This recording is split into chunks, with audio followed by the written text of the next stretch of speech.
Fala galerinha, bom dia! Então galera, vamos finalizar agora a nossa apostila 3, né? Só faltou essa parte, né? Hoje nós vamos falar de gerador, né? Gerador, nós já vimos bastante lá, né? Na parte de resistência, vimos com relação, né, às correntes, aos circuitos, né? Os divisores de corrente, os divisores de tensão, né? Nós vimos as particularidades lá, nós vimos a situação do amperímetro, do voltímetro, né? Vimos também a nossa específica ponte de Wheatstone, para que ela vai servir, né? E no caso a corrente no meio ali no galvanômetro, marcando ali igual a zero, né? Nós vamos ver as proporcionalidades, né? Na questão da ponte de Wheatstone lá, muito importante.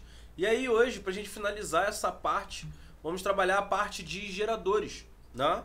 Geradores, que é o gerador, né? Então, para que a gente tenha aquele circuito, né? Para que a gente tenha aquele circuito, a gente tem a diferença de potencial, a gente tem uma corrente circulando ali, né? E as suas resistências. A gente precisa de um circuito, né? De um sistema. A gente precisa falar também do nosso querido gerador, né? O nosso gerador vai gerar essa diferença de potencial. E aí ele gerando essa diferença de potencial, né, vai gerar ali a corrente passando pelo circuito e tudo mais, tá? Então hoje a gente vai finalizar falando de geradores.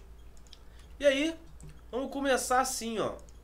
Vamos lá, deixa eu botar aqui. Beleza. Então é o seguinte, ó. O gerador elétrico, né, é um equipamento que converte alguma forma de energia, né, em energia elétrica, né? Mais à frente a gente vai ver aí a parte de energia, né? Energia, então a gente vai ter energia mecânica, que é o somatório, né, das energias ali no nosso sistema. E aí a gente vai ter o gerador elétrico, que é nada mais é do que um tipo de energia, né, que essa energia é convertida em energia elétrica. Mais à frente a gente vai ver que a energia, tecnicamente, a energia ela não se perde, ela se transforma, né, em outro tipo de energia, né? Então, apesar de o nome passar a impressão de que a energia é gerada, né, o que ocorre apenas é a transformação, né? A gente transforma uma forma de energia em outra forma de energia, tá? E aí a gente vai listar alguns exemplos de geradores elétricos, né? O primeiro que a gente tem nada mais é do que a pilha, né? A pilha é um tipo de gerador, né? Químico, né? Nós vamos ter algumas reações químicas e que essa energia da reação química vai ser transformada em energia elétrica pra gente, né? Então nesse tipo de gerador, a energia química armazenada na pilha é convertida em energia elétrica, é transformada em energia elétrica. E aqui a gente tem um exemplo, né, o esquemático do interior de uma pilha. Então ali vão acontecer reações químicas e que essas reações químicas vão acabar gerando uma certa energia química, e essa energia química a gente converte ela em energia elétrica, né? Nós vamos ter um outro caso também, por exemplo, o de uma usina hidroelétrica, né? A gente tem lá a nossa usina hidrelétrica e o movimento da água causa a rotação da turbina, né? E aí essa rotação da turbina, né, a gente vai ter uma energia ali, né, uma energia mecânica, e esse movimento mecânico de rotação é transferido para um gerador que transforma também a energia mecânica em energia elétrica, né? A gente também vai ter na situação de usina, vocês podem perceber que na maioria das vezes a gente tem uma queda d'água, a gente tem uma queda, a gente tem uma energia potencial gravitacional ali, né, que vai ser transformada numa outra, né, uma outra forma de energia, e no final a gente acaba transformando isso em energia elétrica, tá? A figura ilustra agora esquematicamente os principais componentes ali. Então nós temos o gerador, nós temos a turbina, tá? Beleza? Então isso aqui é mais um esquema de transformação. E nós temos também, deixa eu tirar minha foto, meu rosto lindo daqui. Então, ó, em uma usina também termoelétrica, uma turbina também é acionada para produzir energia mecânica em um gerador, né? No entanto, a movimentação, o movimento de rotação da turbina é causado pela passagem de quem? De vapor d'água, né? Então a gente tem ali, ó, a situação de uma caldeira de água, e aí, né, vai chegar a uma certa temperatura, essa água vai virar vapor, e esse vapor que vai fazer essa turbina, né, se movimentar, e a movimentação dessa turbina vai gerar energia elétrica, ou seja, vai transformar essa energia na turbina em um outro tipo de energia, que é a energia que importa pra gente, que é a energia elétrica, né? E aí, né, a energia térmica é convertida em energia elétrica. Então a gente tem energia térmica, que é o que? Esse vapor ali, né? E aí a imagem mostra um esquema simplificado, né, de uma usina termoelétrica. Então, termoelétrica, então tem a ver com temperatura, energia térmica, né? Então esses três exemplos que eu botei para vocês, eles vão ilustrar a conversão de diferentes tipos, né, de energia em quem? Na nossa querida energia elétrica, que é o que a gente vai precisar aqui, tá? O gerador elétrico, então, é utilizado basicamente para produzir a corrente elétrica em um circuito elétrico, tá? Então a gente precisa desse gerador, para esse gerador, né, colocar ali, gerar ali no meu circuito uma diferença de potencial, que vai fazer o quê? Vai acabar ocasionando um fluxo de cargas ali, tá? É isso que a gente precisa. Então, a gente tem um outro exemplo também, né, que é, por exemplo, da energia eólica, né, que a gente tem aqueles, vamos dizer assim, não vou chamar de pirocóptero, que não sei se é da época de vocês, né, mas tinha aquele pirocópterozinho. Então vamos supor aquela hélice, né, aquela hélice ali em que essa energia, né, vem da rotação ali com o vento. Aquilo ali vai girando, né? Ali dentro vai ter um gerador. E essa rotação também, através do vento, acaba gerando também energia elétrica pra gente, transformando esse tipo de energia em energia elétrica pra gente. Beleza? Tranquilo, galera? E aí, então vamos continuar. E aí, vamos para a parte do gerador ideal. Deixa eu botar minha foto aqui. Então vamos para a parte do gerador ideal.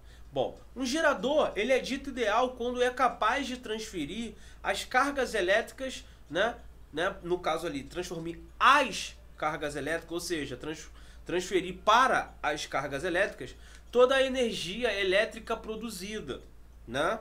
Então o gerador ideal, assim como a gente tinha a ideia, né, de DDP ideal, corrente ideal, né, por exemplo, com o voltímetro, né, a gente precisava de uma DDP ali, né, de real, tecnicamente ali, a gente chamava de ideal, por quê? Né? Porque a gente desconsiderava as perdas, né? Com relação a um perímetro, a gente colocava ele ali, né, e queria, né, a corrente ali ideal ali, a gente criava a situação de uma corrente ideal ali, desconsiderando as perdas. É a mesma coisa que a gente vai ter em relação a um gerador ideal, né? Então a tensão elétrica medida entre os polos de um gerador recebe o nome de força eletromotriz, tá? E é representada por esse símbolo ali, o Ezinho, né? Um gerador ideal tem como característica principal manter, né, essa nossa DDP constante, fornecida ali para o circuito, independentemente, tá, da intensidade da nossa corrente, tá? Então, vocês podem ver na maioria dos exercícios que a gente já fez anteriormente, né, considerando ali aquela diferença de potencial, vocês veem que naquela situação a gente não muda a DDP, né? A gente pode mudar os componentes do circuito, mas o nosso gerador a gente não mexe, né? A gente deixa o nosso gerador lá, mantém ele. Então, se a gente está trabalhando com material de 12 volts, né, o que a gente pode mexer no circuito é colocar uma resistência, diminuir uma resistência, e aí vai alterar, né, vai alterar a REC do sistema, vai acabar alterando a corrente, né, a corrente em determinadas situações ali, né, mas a gente não mexe na DDP, né, a DDP é a energia que eu estou fornecendo, né, é a energia que você precisa para fazer com que aquele circuito funcione da melhor forma possível. Então eu te dou uma quantidade constante, né, de DDP ali para você fazer gerir ali o seu sistema. Beleza? Então nesse caso aqui, né, a gente não vai mexer na DDP, a gente vai deixar ali. Só que isso para um gerador ideal, né? Isso para um gerador ideal. E aí o seguinte, ó, características dos geradores. Então vamos analisar aqui, né, as características aqui dos geradores. Bom, essa força eletromotriz, né, do gerador, ela é representada pelo epsilon, como eu falei para vocês, o Ezinho ali, né? e ele é responsável pela DDP fornecida pelo gerador. Então quando a gente fala de DDP fornecida pelo gerador, a gente está falando do epsilon, né? E aí, por exemplo, existem pilhas com diferentes tensões, né? Tem a de 1,5 volts e tem a pilha de 12 volts, né? Essa diferença está relacionada ao trabalho da força elétrica no interior da pilha, para mover o quê? As cargas de um terminal negativo para o outro, né? O positivo. Então, sempre do menor para o maior potencial, né? Lembra disso, a gente sempre sai do menor para o maior potencial. Então, ele sai do terminal negativo para o terminal positivo, ou seja, negativo, menor potencial, positivo, maior potencial, tá? Por definição, essa força eletromotriz, né, e o trabalho estão relacionados da seguinte forma, né? A força eletromotriz é igual ao trabalho sobre a variação de carga, né? Então, esse epsilon nosso aí, né, essa força eletromotriz, ela se dá da forma entre o trabalho e a variação de carga, né? A variação de carga mesmo, quantas cargas passaram ali. A gente já viu esse ΔQ, né? Se vocês lembrarem nas matérias anteriores, nós já vimos que esse ΔQ, ele é igual àquele N vezes E, lembram? Em que N representava a quantidade de cargas que ultrapassavam e o nosso Ezinho era aquele 1,6, o valor da carga elementar. Lembram? 1,6 vezes 10 a menos 19? Então, esse ΔQ é isso, né? Então, esse nosso epsilon nada mais é do que o trabalho sobre essa variação de carga. Beleza? E aí o seguinte, ó, em que T é o trabalho e D que é a quantidade de carga levada no polo negativo para o polo positivo. Variação de fluxo, como eu falei para vocês. Observe que esse termo, né, força eletromotriz, apesar de ser referido como uma força, não é precisamente uma força, tá? Ou seja, ele vai se tratar de um nome inadequado. Então, ó, quando a gente fala de força eletromotriz, né, quando a gente está falando de força eletromotriz, não é precisamente uma força. Esse termo, força eletromotriz, ele é um pouco inadequado. Por quê? A força eletromotriz ela vai representar uma quantidade de energia transferida para uma unidade de carga dentro do gerador, né? E aí, durante esse processo de transformação, né, de certa forma de energia e energia elétrica, né? Então, a gente está trabalhando a questão da energia, mas está chamando isso de força eletromotriz, tá?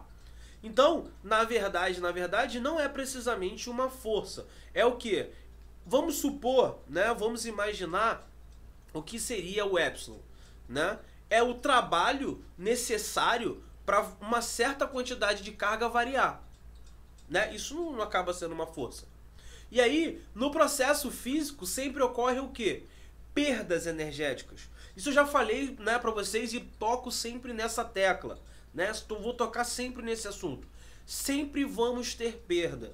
Mas para que então que a gente fala de gerador ideal, DDP ideal, corrente ideal, né? A medição do amperímetro ideal, o voltímetro ideal? Por que a gente já fala isso? Porque para vias de cálculo fica melhor da gente calcular, né? Mas a gente nunca pode chegar e falar, nunca vai haver perda. Sempre tem perda, tá? Então sempre vai ter uma perda energética aí, tá? Quando a gente fala da questão da força eletromotriz, né, o nosso epsilon, né, a gente vai ver mais à frente que talvez ele não entregue totalmente essa energia que vem realmente do gerador, né? Então vamos supor, ele vem com um gerador ali de 12 volts. Não necessariamente ele vai entregar os 12 volts para o meu circuito, ele pode entregar menos, ele pode ter uma perda, tá? Isso tudo já é basicamente calculado ali, tá? Então, ó, a energia para o sistema que alimentam, né? Essas perdas ocorrem devido à transformação de parte de energia. Então, o que acontece? Ele tem certa parte de energia em que ele transforma essa energia, né, em outro tipo de energia. Nessa transformação de energias, você acaba tendo o quê? Perdas. Mas às vezes elas podem ser bem pequenas, sim, mas há perdas, né? Existem perdas. E aí, essa força eletromotriz, elas correspondente a DDP, é o caso ideal. Então, quando a gente tem um circuito, né, em que o nosso epsilon, né, que é o que é fornecido, né, é o nosso potencial ali fornecido, né, a diferença de potencial fornecido pela bateria, né, que seja pelo gerador, foi igual a esse U, essa diferença de potencial, a gente vai considerar que não houve perda. Então, quando a gente considerar essa situação ideal, o E é igual ao U. Por quê? A gente está desconsiderando as perdas e está dizendo que aquilo ali é ideal, tá? E se entre os polos de um gerador não houvessem perdas de energia, claro, né? Se não houvesse isso, seria uma situação ideal e o nosso E seria igual ao U. Agora, a DDP é constante para cada gerador. No sistema internacional, a unidade de medida dele é o volts, né? Que é Joule por Coulomb, né? É o Joule por Coulomb. Se a gente for ver lá, a nossa querida força eletromotriz, a gente tinha isso. Não era o trabalho sobre as cargas? Não é isso? E carga é o quê? Não é Coulomb? Lembram disso? Claro que lembra, claro que lembra. Então, Joule por Coulomb nada mais é do que volts. Avantes, então a DDP tem a mesma unidade do U, que é a nossa diferença potencial. Sim, tem a mesma unidade. Tá? Beleza? E aí o seguinte, ó. Diferente dos geradores ideais, existe uma perda de energia elétrica nos geradores reais, né? Então nós temos geradores ideais e nós temos a situação dos geradores reais, né? Os geradores ideais são aqueles que a gente vai considerar que não há perda. E os geradores reais são aqueles que a gente sabe que vai ter uma perda ali, tá? Essa perda deve ser a resistência interna do gerador, né? Geradores elétricos reais são representados pelo símbolo abaixo. Então você tem ali o ponto B e o ponto A indo do menor para o maior, né? Do negativo para o positivo. Você tem ali o epsilon, que é o gerador, né? E você tem ali o Rzinho, que esse Rzinho é quem? É a resistência, né, interna do nosso gerador. Né? O símbolo Rzinho representa ali resistência interna, como eu falei para vocês. Agora deixa eu pegar minha fotinha bonita. Pera aí. Aí. Então é o seguinte, ó. A figura abaixo, né, é o gráfico de variação do potencial das cargas em um gerador real, né, desde o polo negativo até o polo positivo. Então, ó, a diferença de potencial de VA até VB corresponde, né, à força eletromotriz do gerador, levando em conta a queda de potencial RI devido à resistência interna. Tá? A DDP útil do gerador, isto é, a DDP, né? Então quando a gente fala de DDP útil, a gente está falando do nosso U mesmo, que a gente já está acostumado, né? O nosso U lá, U igual a RI, né? Que a gente vê lá, então aquele U lá é a potência útil, né? É a potência ali, no caso, desculpa, potência não, a DDP útil do nosso sistema, né? É o que a gente usa ali realmente no sistema. E aí pode ser utilizado em um circuito externo. E aí a gente chega à seguinte conclusão, né? A DDP disponível, que é o nosso U, tá? Então, o nosso U aqui, ó, ele é igual a força eletromotriz menos RI. Por quê? Né? Por que isso? A gente tem a seguinte situação. Se a gente tiver essa resistência igual a zero, a gente vai ter U igual a força eletromotriz produzida pelo meu gerador. Porém, como a gente vai considerar essa perda, né? Como a gente vai considerar essa perda para saber o quê? Para saber quanto que realmente, né? Quanto que efetivamente o meu sistema está utilizando de diferença de potencial, a gente vai fazer o quê? U é igual a E, né? Menos RI. Quem é RI? R é a resistência interna do gerador.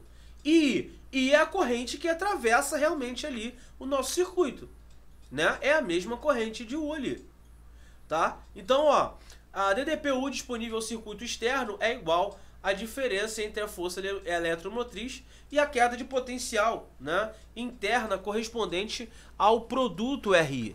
Matematicamente, esses termos se relacionam pela essa expressão. U é igual a E menos RI. Tá? E aí, ó, pera aí, vem pra cá. Isso, fica aí.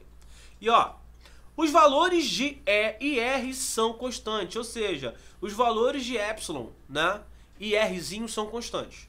Como assim constantes, Wanderson? Bom, se eu tenho um gerador, né, eu estou ali fazendo as minhas transformações de energia, gerando a minha energia elétrica. Então, quando tem ali no meu gerador, o meu E, né, o meu epsilon, ele está ali. Né, a minha força eletromotriz está ali. Né? E o que acontece? Cada gerador tem a sua resistência interna. Né? Então, essa resistência interna ela não vai variar. Eu não vou mexer na resistência interna do gerador. Cada gerador tem a sua resistência própria. Então, o E, como é a energia que foi transformada, né, foi transformada para energia elétrica, ela não vai variar. É aquele valor. E o R nada mais é do que a resistência de cada material. Cada material não tem a sua resistência? Então, cada gerador tem a sua resistência. Né? Beleza? E aí, essa equação representa um gerador elétrico real. Né? Para um gerador ideal, não ocorre dissipação interna de energia. Portanto, o R é igual a zero. E é aquilo que eu falei. Para o gerador ideal, a DDP e a FEM são iguais. Né? Porque se ele é ideal, a gente desconsidera a perda. E a perda vem da onde? Vem dessa resistência interna. Então, se a gente desconsidera, né, essa perda, é porque a gente está dizendo que a resistência é igual a zero. Tá? Porque vai ter corrente passando, vai ter um I, né? Então R vezes I tem que dar zero. O I não pode ser zero porque tem diferença de potencial. Então quem é que vai ter que ser zero? A resistência. Tá? A resistência interna no caso. Beleza? E aí, ó, potência no gerador elétrico. Então vamos ao seguinte, ó, nós vimos anteriormente que a potência elétrica, né, em um trecho do circuito é o produto da DDP entre as extremidades, né, pela corrente. A gente já viu, né? Lembra? P é igual a U vezes I, e aí a gente depois viu as variações, que pode ser RI ao quadrado, ou pode ser U ao quadrado sobre R. Então, e aí ele fala o seguinte, assim a potência de um gerador elétrico é obtida multiplicando-se a DDP do gerador pela corrente elétrica no gerador. Né? Então a gente fez o quê? A gente tem que U é igual a R vezes I. Né? E aí a gente tem ali que o nosso U, na verdade, é igual a força eletromotriz menos a resistência interna vezes a corrente. E aí o que ele faz? Para a gente trabalhar em relação à potência, ele fez o quê? Se eu multiplicar esse cara por I, que é a minha corrente, eu vou ter quem? Eu vou ter a potência. Mas se eu multipliquei do lado de cá, eu tenho que multiplicar todo mundo para lá. Então, ó, é I e RI ao quadrado. Lembrando que isso aqui, ó, nos lembra a potência. Lembrando que essa FEM, né, tem uma DDP ali, vezes I, também lembra uma potência pra gente. Né? E o I? O I é a potência em si. Então, o primeiro termo, o I, é a potência que o gerador fornece ao circuito externo. Isso é, a gente vai considerar o I como a potência útil. Pensa comigo, né? Vamos pensar comigo aqui. Se você tem sua força eletromotriz ali com uma DDP, e aí a sua força eletromotriz tem uma perda, né? Tem uma perda. Concorda comigo que a potência realmente útil é a potência que você tinha menos a potência que você perdeu? Que no caso vai ser o U vezes I. Potência útil, né? Essa é a potência disponível para o circuito elétrico externo. E aí, no segundo termo, a gente tem a equação E vezes I. O epsilon vezes I é a força eletromotriz ali vezes I. E aí, isso vai corresponder à potência total do gerador. Então, quando teve a minha geração lá de energia ali na questão do gerador, a gente vai ter uma potência total, E vezes I. E aí, essa potência, né, é o valor que seria fornecido ao circuito externo, caso não houvesse a perda. E aí, o RI ao quadrado é a potência dissipada internamente, tá? Ou a gente pode dizer que é uma potência perdida, né? É a potência que a gente perde. Ou seja, é a perda de energia elétrica que ocorre e não pode ser utilizada pelo circuito, porque foi perdida, né? Ela foi perdida. Então, a gente tem as três situações. A gente tem a potência útil, né, que é em relação ao U, a gente tem a potência total, que é em relação à força eletromotriz, e a gente também vai ter o RE ao quadrado, que é a potência dissipada ou a potência perdida, né? A potência que a gente perde no meio do circuito ali. Oi, galerinha! Então, você gostou do nosso vídeo? Então, chama nosso canal. Então, para o vídeo, valeu!